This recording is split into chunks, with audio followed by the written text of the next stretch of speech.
محترم جناب جواد عبد المتین صاحب، جی سمجھدکم، السلام علیکم ورحمۃ اللہ تعالیٰ وبرکاتہ۔ آج مجھے آپ کا کوئی خط بھی مجھے مل گیا تھا دفتر میں آپ کی جو تشویش ہے اور آپ کے جو فکر ہے وہ آپ کے دینی جذبے کی غماز ہے۔ اللہ تعالیٰ اس میں مزید ترقی عطا فرمائے اور ہمیں بھی ایسی ہی فکر و تشویش عطا فرمائے۔ صورتحال یہ ہے کہ میں پتہ نہیں کتنی مرتبہ مختلف فورمز پر یہ بات کہہ چکا ہوں کہ جس کثرت کے ساتھ اہل علم علماء کرام اس کیمرے کو اور تصویر کو استعمال کر رہے ہیں ڈیجیٹل کیمرے کے ذریعے، یہ بالکل نامناسب بات ہے۔ اور یہ مسئلہ الگ ہے کہ یہ فی نفسی ہی تصویر کے حکم میں آتا ہے یا نہیں آتا، لیکن اس کے اس طرح کثرت سے استعمال اور بالخصوص کے غلط استعمال سے میں خود فکر مند ہوں، اور اب کے وفاق المدارس کی مجلس عاملہ میں ہی میں نے یہ مسئلہ اٹھایا تھا اور لوگوں سے کہا تھا کہ وہ مساجد اور مدارس کو ان تصاویر سے محفوظ کریں۔ چنانچہ یہ اپیل وفاق کی طرف سے تمام مدارس اور مساجد کو بھیجی گئی ہے اور میرے نام سے بھیجی گئی ہے،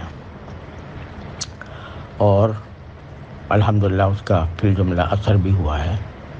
اور اب مساجد اور مدارس جو خاص طور پر وفاق سے کی ہدایات کی پابندی کرتے ہیں وہ اس سے باز آ گئے ہیں۔ خود مولانا حنیف صاحب بہت بکثرت تصویروں میں آیا کرتے تھے، اب انہوں نے بھی اس کو ختم یا کم کر دیا ہے۔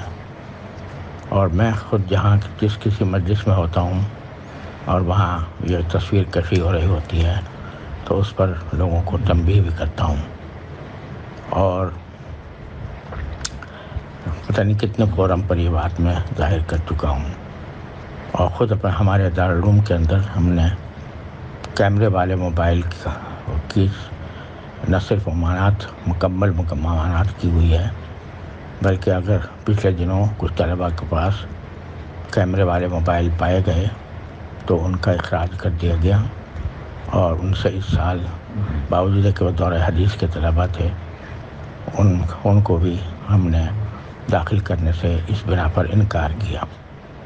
اور وجہ میں اس کی یہ بتاتا ہوں کہ اول تو خود علماء کرام کے درمیان یہ مسئلہ مختلف ہی ہے، اور مختلف ہی ہونے کی صورت میں آدمی کو احتیاط پر عمل کرنا زیادہ بہتر ہے۔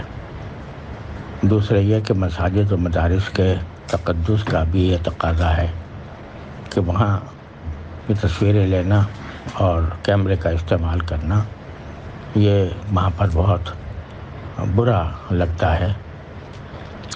تو یہ باتیں میں بارہا کہہ چکا ہوں، اور تحریری طور پر بھی میں نے کئی جگہ اس کا اظہار کیا ہے، کئی فتاویٰ کے اندر بھی اس کا اظہار کیا ہے۔